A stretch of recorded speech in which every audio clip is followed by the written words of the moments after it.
वहिनी आल्याच.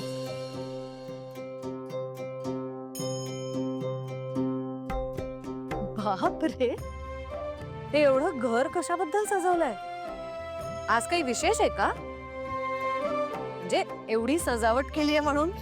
आई, ते सगळं तुम्हाला आदित्य दादाच सांगते. सांगा. आदित्य, चेहरा बघ कसा खुललाय त्याचा. हो.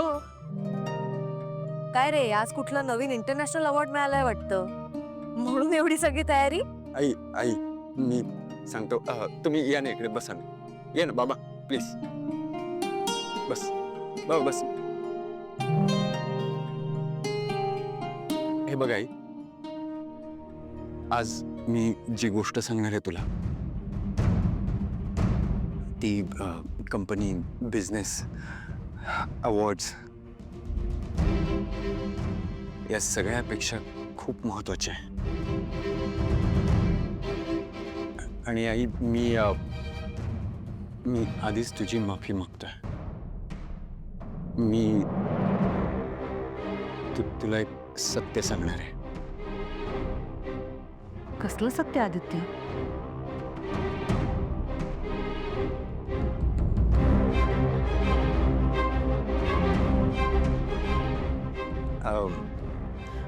म्हणजे आई, बेसिकली अरे बोल. आई, मी तुझ्यापासून एक गोष्ट लपून ठेवली. म्हणजे माझा तसा उद्देश नव्हता लपून ठेवण्याचा, पण मलाच आधी त्या गोष्टीची खात्री करून घ्यायची होती. आदित्य, तू आता आमची उत्सुकता ताणतोयस. अशी कुठली गोष्ट आहे जी आदित्यने वहिनींपासून लपवून ठेवली आहे आणि ती सांगायला त्याला इतका वेळ लागतोय?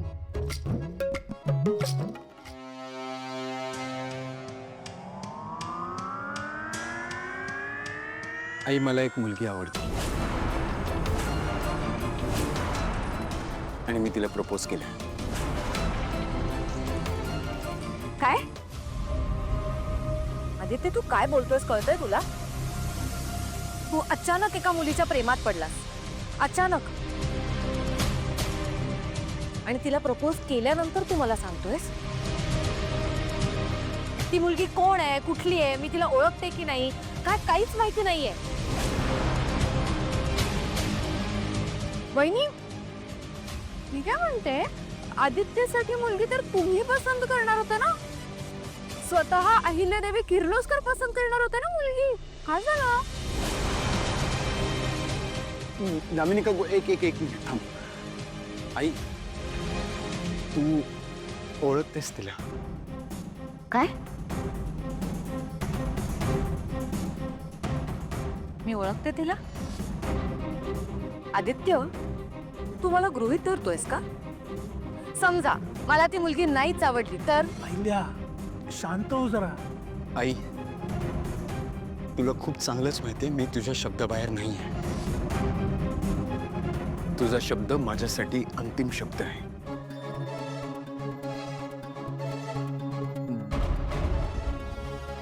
जर तुला ती मुलगी नाहीच आवडली तर तू जे म्हणशील तेच होईल.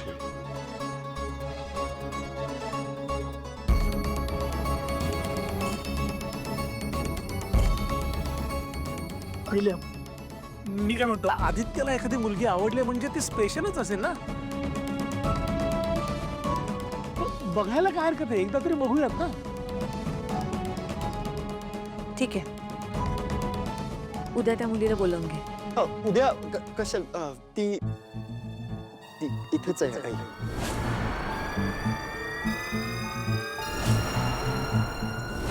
बघू तरी आमच्या आदित्यची चॉईस नेमकी काय आहे.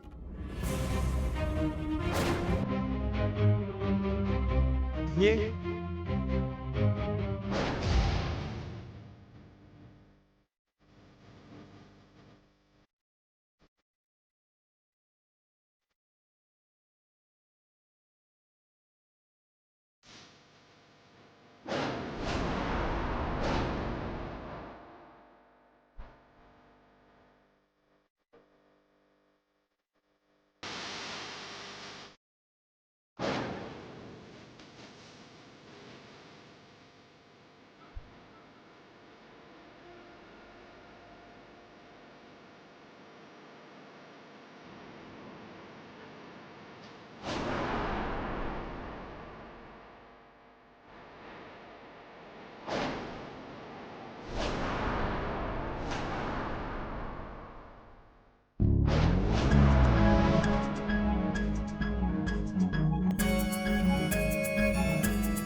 पारू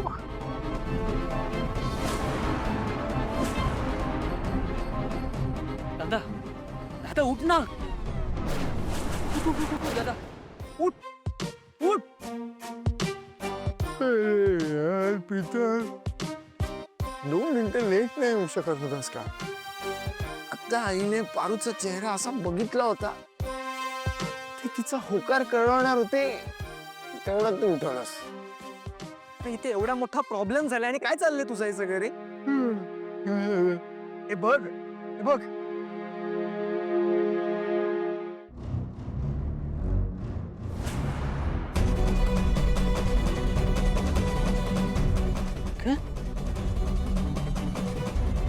त्यांच्यापर्यंत ही बातमी कशी काय पोहोचली? त्याहीपेक्षा मोठा प्रॉब्लेम हा आहे की आईला सगळं कळलंय. काय? ही बातमी आईने वाचली आणि तिला कळलंय की तुम्ही दोघं त्या मंदिरात होतात. बर बर डोंट वरी मी असंही आईला आज सगळं सांगणारच होतो. आईने तुला आणि पारूला बाहेर एका ठिकाणी बोलवलंय. आई शहरात आली आणि घरी नाही आली? अरे ती डायरेक्ट त्या प्रेसच्या ऑफिसमध्येच गेली आहे त्या प्रेसवाल्यांना जाब विचारायला. अरे यार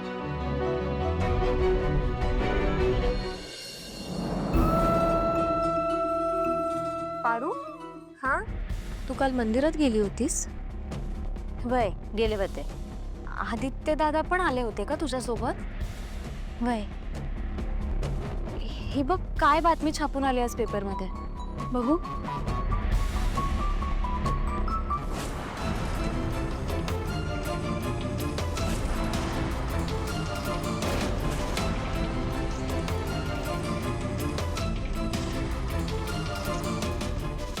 प्रिया मॅडम आम्ही फक्त दर्शनासाठी गेलो होतो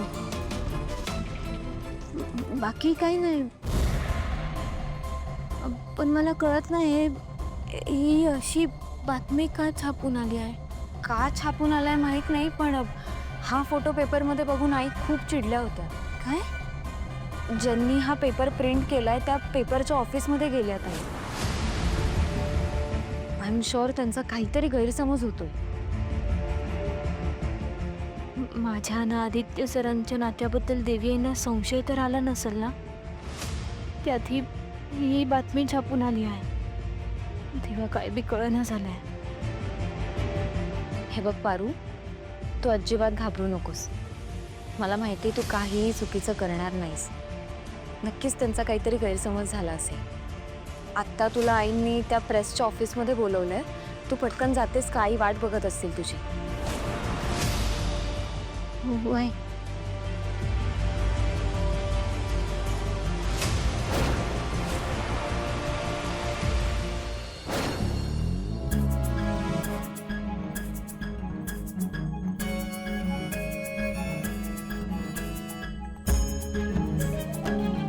हा फॉन्ट आहे ना हा व्यवस्थित करा.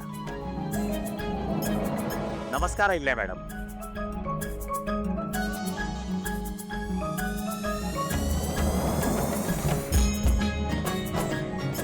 बोला.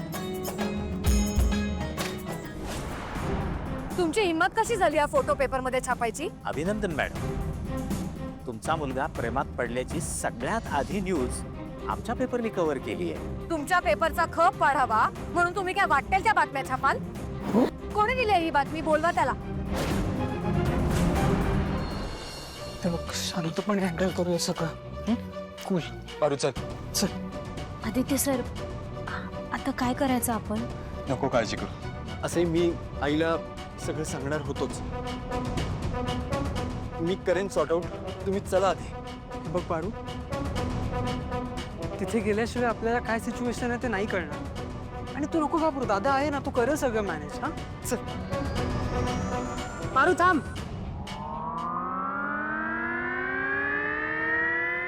पारू ते या गाडीतून नाही जाऊ शकत. Excuse me. काय झालं? अहिल्या मॅडमनी सांगितले पारू दुसऱ्या गाडीतून जाईल. 1 मिनिट आम्ही बघू काय ते. तुम्ही जा. पारू तू बस गाडीत. मी आईशी बोलतो. आदित्य सर हे बघा तिकडे काय परिस्थिती असेल आपल्याला नाही माहिती.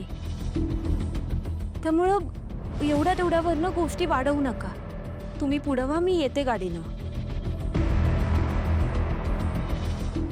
जा.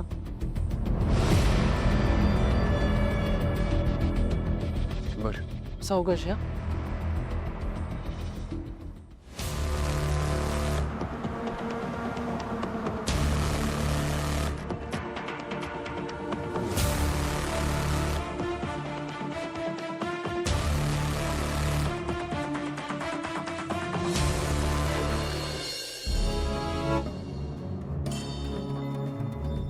यानेच ती बातमी दिली. तुमच्यासारखे पत्रकारच खोट्या बातम्या देऊन पत्रकारितेचे धिंडवडे काढतायत. तुम्हाला ही अशी बातमी देताना काहीच वाटलं नाही का? तिथं जे बघितलं ते तुमच्या समोर आहे. आदित्य किर्लोस्कर बद्दल बोलताय तुम्ही. किर्लोस्कर ग्रुप ऑफ कंपनीचा CEO. या नावाला एक वजन आहे, किंमत आहे. ही बातमी छापताना आधी आम्हाला विचारलं होतं? मॅडम, मला माहिती आहे ते आदित्य किर्लोस्कर आहेत, पण ते एक पब्लिक फिगर आहेत, म्हणून तर त्यांच्या आयुष्यात जे घडतं ते महत्वाचंच असतं. आणि जगात जे काही घडतं ते आमच्या वाचकांना वाचावं वाटतं आणि आम्ही तेच त्यांच्यापर्यंत पोहोचवतो. हेच तर आमचं काम आहे. अहिल्या मॅडम, विचित्र वाटत असलं तरी हेच सत्य आहे की तुमचा मुलगा एका मोलकरणीच्या प्रेमात पडलाय. तोंड सांभाळून बोला. आता बोललाय ते बोललाय. इथून पुढे जर पुन्हा बोललात ना तर बोलायला तोंड उघडता नाही येणार.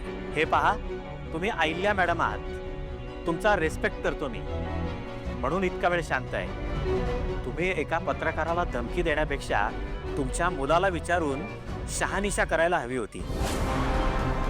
सत्य छापणं हेच आमचं काम आहे आणि आम्ही सत्यच छापलंय. शहानिशा करायची ना?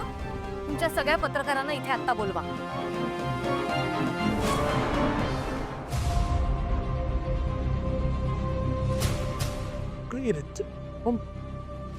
आई कुठे?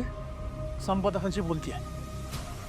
आयुष्यात एवढं चिडलेली पहिल्यांदाच बघितलं मी तिला.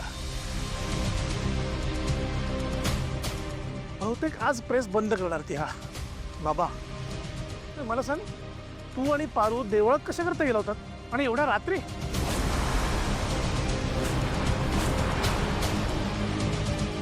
त्या मूर्खांनी आईला सांगितलंय की तुम्ही देवळात लग्न झालेल्या जोडप्यासारखे उभे होतात. असं नसेलही, पण त्यांनी वेगळ्या अर्थाने बघितलं ना, वेगळा अर्थ काढला त्यांनी. आपण काय करायचं आता? समजा माझ्यामुळे झालं. मी उगाच आदित्य सरांना मंदिरात घेऊन गेले. त्याच्या दृष्टीने कदाचित ते बरोबरही असेल ना. साहेब, आयले मॅडम खूप भडकले. सगळ्या पत्रकारांना बोलवून घेतले. ऑफिस बंद करायला सांगते. तुम्ही प्लीज जा. चल. कुठलीही शहानिशा न करता एखाद्याच्या खासगी आयुष्याबद्दल अशी बातमी कशी देऊ शकता तुम्ही? तुम्हाला काय वाटतं, एका आख्या पुढे प्रश्नचिन्ह टाकलं म्हणजे त्याची शहानिशा करण्याचे सगळे तुमची जबाबदारी संपली? आदित्य इकडे ये. हा आदित्य किर्लोस्कर, किर्लोस्कर ग्रुप ऑफ कंपनीचा CEO. हा तुमच्या समोर उभा आहे. तुम्हाला जे काही प्रश्न विचारायचे असतील ते तुम्ही विचारू शकता.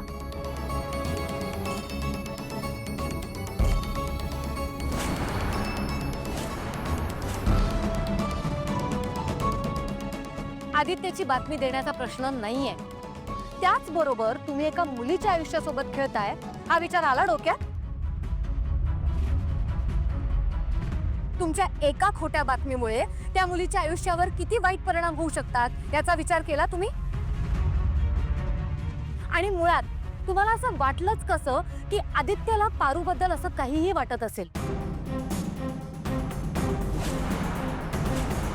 माझ्या मुलाचं पारूवर प्रेम आहे असं बिनबुडाचं गॉसिप छापून तुमच्या पेपरचा असा कितीचा फायदा होणार आहे? त्यापेक्षा आदित्य समोर उभा आहे, त्याला तुम्ही जे प्रश्न विचारायचे असतील ते विचारू शकता आणि ही मुलाखत लाईव्ह करा. त्याच्यामुळे किमान तुमच्या पेपरचा काहीतरी फायदा होईल. आई, पारू पुढे.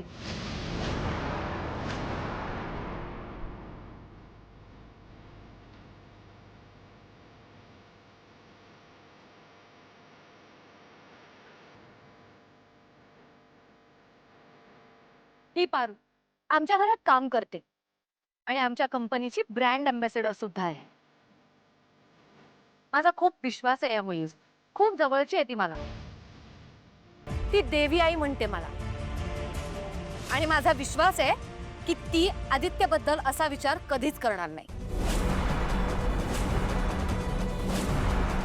आईला मॅडम, पण याची दुसरी बाजू पण असेलच ना. मोठ्या मुलांना फसून आपल्या नादी लावायचा असा विचार तर नव्हता ना या मुलीचा. अहो तुम्ही काय बोलताय, तुमचं तुम्हाला कळतंय का? माझे मालक आहेत ते. माझी अख्खी हयात गेली त्यांची सेवा करण्यात. मला माझी लायकी चांगली माहिती आहे ना. अहो माझी पारू यांच्या कंपनीची ब्रँड अँबॅसेडर आहे. का? कारण अहिल्या मॅडमनी तिला मान दिलाय तिचा. माझी पारू गावाकडनं इथं आली ती कशा करता? अहिल्या मॅडमची आणि या किर्लोस्कर कुटुंबाची सेवा करायला. उद्या आदित्य बाबांची बायको आल्यानंतर सुद्धा माझी पारू तेवढ्याच इमाने इतबारी सेवा करेल. त्यामुळं तुम्ही कुठलाही असा विचार करू नका. मग पेपर मधला फोटो काय खोटं बोलतोय का? अहो फोटोचं मला काय सांगताय तू?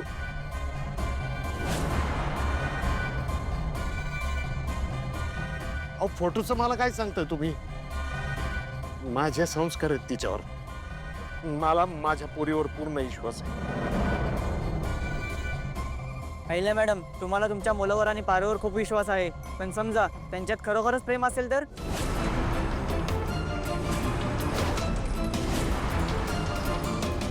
मी पुढे जाऊन त्यांनी लग्न करायचं ठरवलं तर? आदित्यासाठी बायको मीच निवडणार आणि हा हक्क त्याने मला आधीच दिलाय. आदित्य माझ्या शब्दाच्या बाहेर नाहीये. पारू आणि आदित्य फक्त चांगले मित्र आहेत आणि तुम्ही त्यांच्या या पवित्र आणि निरागस नात्यावर बोट ठेवताय. मारुती दादा, तुमची मुलगी एवढ्या मोठ्या घरात गेली तर तुम्ही उलट खुश व्हायला पाहिजे ना. खुश व्हायला पाहिजे. माझ्या पोरीच्या मनात इतकासा जरी विचार आला ना तर जीव घेईन मी तिचा.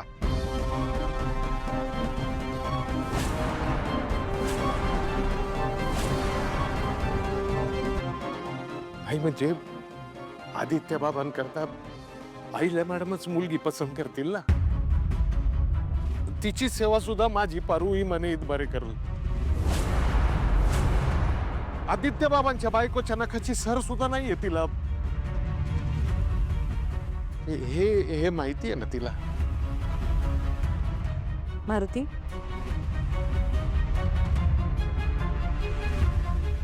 आदित्य, हा फोटो का आणि कधी काढला गेला?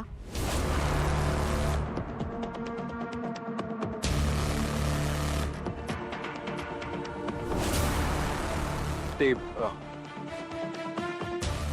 आम्ही दोघं मंदिरात गेलो होतो आणि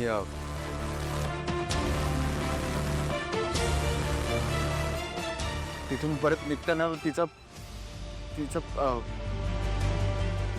तोल गेला आणि मी सावरायला पुढे आलो. आदित्य, तू आणि पारू काय नात्याने मंदिरात गेला होता?